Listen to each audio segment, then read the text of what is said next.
I wanted to show you how to deal with this common problem with films, especially student films. Watch. I like the shot, but oh man, the boom mic. There are ways to deal with it. The simplest way of all is simply take the shot, find a place where the boom mic is poking in pretty far, and then using the transform tool located right here, I can simply enlarge this shot and then move it up a little bit. I want to make sure I don't see empty screen at the bottom here, but if I move that up a little bit, I might be able to push that boom mic out of the shot. That solution is okay, but suppose I don't really want his head to be this close to the top of the frame. So there's another way that I can go about it. Let me just undo until I get back to normal size. And the other way involves making what's called a mask. The first thing I want to do is duplicate this layer, because what I want to do is use some of this background here to cover up the place where the mic is. So I need kind of two of these shots. The easiest way to duplicate something on a Mac is to hold Option down on the keyboard and then just drag. And now I have two of these, right? If I don't want the extra audio, I can get rid of that by unlinking these with this little chain link here. And then I can click on the audio down here and just delete it. So now I have two video layers. They're exactly the same thing. So what I want to do is cut out the part that's got the boom mic. The way I do this, select the clip, the one on top, and then move over here to the Fusion interface at the bottom of the screen. This is a very strange looking interface. It's not really a timeline. What you're seeing here is the incoming shot, and then various effects can happen to it here. And then over here, this is what it looks like after the effects have been applied. This part up here is a timeline, so that is more normal. So let's find a place where the boom mic starts to come in. Let's see. First place it comes in is about right here, and the place where it's in the most is about right here. Okay, that'll help me. So the mask tools in DaVinci Resolve are located right here. And I want to use this one called a polygon mask. It's kind of the equivalent of drawing a mask in Final Cut Pro. So I select my shot. This is actually the video clip, media 1. And then I'm just going to click on polygon. And notice that attaches right here to it. That's exactly what I want.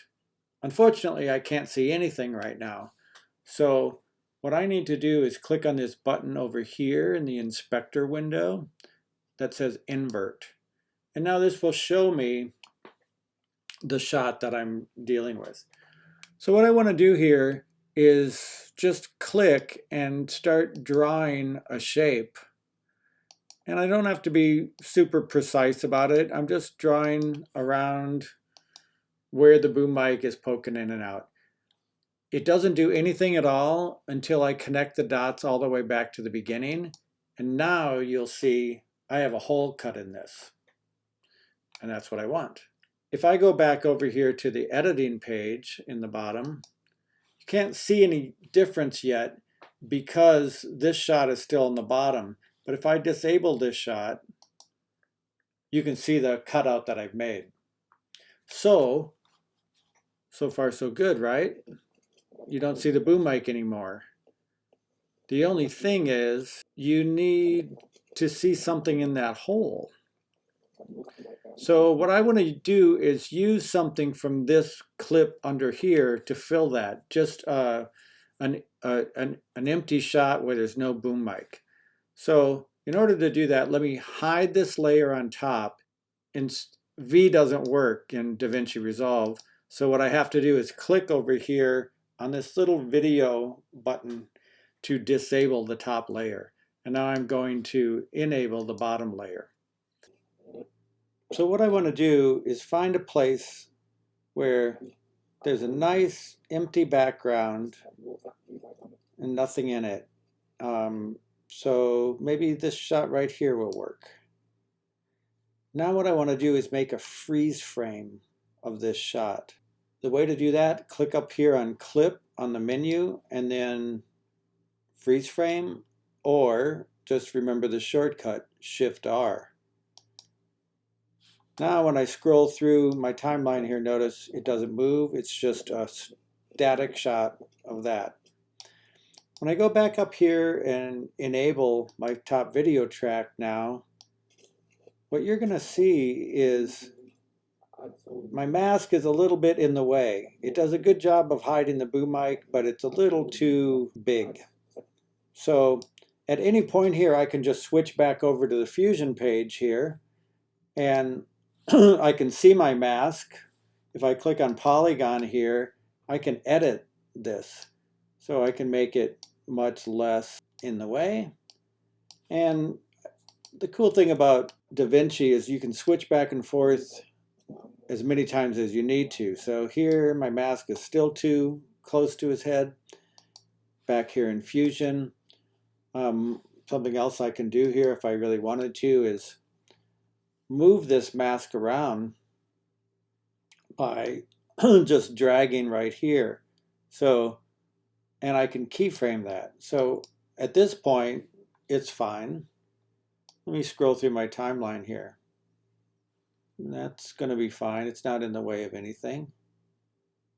But there, the boom mic pops in a little bit. So I can just move my mask down a little bit here and then just position it so it's hiding the mic but not getting in the way, not cutting off anybody's head.